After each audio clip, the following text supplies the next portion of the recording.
Love జిహాద్ అనేసి మేము ఒక సెగ్మెంట్ స్టార్ట్ చేసినాము రిఫ్లెక్షన్ నుంచి. సో కొన్ని ఎపిసోడ్స్ అయిపోయినాయి. 9th ఎపిసోడ్ మీతోని ఈరోజు మనం మాట్లాడుకుంటున్నాము. అయితే ఇన్ని ఎపిసోడ్స్ మనం ఏదైతే చేసినామో అందులో హిందుత్వ సంస్థానికి సంబంధించిన పెద్దల్ని లేకపోతే కార్యకర్తల్ని ఒక్కొక్కరు తీసుకొచ్చి మాట్లాడిస్తూ ఉన్నాము. మీరు శివశక్తి నుంచి, సో ఇప్పుడున్న హిందుత్వ సంస్థలు ఏవైతే ఉన్నాయో అందులో ఒక అగ్రగామి సంస్థలో శివశక్తి కూడా, సో ఇంతకుముందు హిందూ జనశక్తి కూడా అయింది, ఇప్పుడు శివశక్తి మీ వంతు వచ్చింది. అయితే ఎవరికి వాళ్ళు లవ్ జిహాద్ గురించి అయినా హిందూ ధర్మం గురించి అయినా ఫైట్ చేస్తూనే ఉన్నారు. ఇక్కడ ఏమొచ్చింది అంటే హిందూ అమ్మాయిల్ని టార్గెట్ చేసి ఒక మతానికి సంబంధించిన వాళ్ళు ఎత్తుకెళ్ళిపోతున్నారు అనేసి ఈ సంశయం ఏదైతే ఉందో దీనికి మాత్రం ఒక ఫుల్ స్టాప్ అనేది దొరకట్లేదు. సో చాలామంది నిజంగా హిందుత్వ సంస్థల వాళ్ళే ఇదంతా చేస్తున్నారు, లవ్ జిహాద్ అన్నది ఎగ్జిస్టే లేదు అనేసి చాలామంది అనుకుంటున్నారు. సో మీరేం చెప్తారు? ఫస్ట్ ఆఫ్ ఆల్ లవ్ జిహాద్ అనేసరికి మీ పర్సెప్షన్లో మీరేం చెప్తారు? లవ్ జిహాద్ అనేటటువంటిది లేదు అని అదేదో కొంతమంది సృష్టించినటువంటి పదము అని అంటున్నారు. అంటే కొంతమంది ఆ భావజాలంలో ఉండి ఉండవచ్చు, ఎందుకంటే వాళ్ళకు పబ్లిక్ నాలెడ్జ్, వాళ్ళకు సోషల్ నాలెడ్జ్ లేకపోవడం వల్ల వాళ్ళు అట్లా మాట్లాడుతున్నారు తప్ప లవ్ జిహాద్ అనేటటువంటిది ఉంది.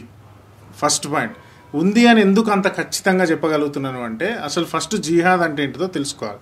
జిహాద్ అనేటటువంటిదే ఖురాన్లో ఉన్నది. జిహాద్ అంటే ఏంటంటే ఈ వ్యక్తి, ఒక ముస్లిం వ్యక్తి ఎవరైతే ఉన్నారో నాన్ ముస్లింకి సంబంధించిన వ్యక్తి యొక్క ఆస్తిని తీసుకున్నా, లేకపోతే అతన్ని అవిశ్వాసిగా లెక్కగట్టి, కాఫిర్గా లెక్కగట్టి, లేకపోతే అల్లాని పూజించినటువంటి వాడిగా బహుదేవతారాధికుడిగా లెక్కగట్టి అతన్ని చంపినా, అతని రాజ్యం మీద దాడి చేసినా, అతని రాజ్యంలో ఉన్నటువంటి స్త్రీలను ఎత్తుకొచ్చి బానిసత్వంలోకి తీసుకున్నా ఇవన్నీ జిహాద్ కిందికే వస్తాయి.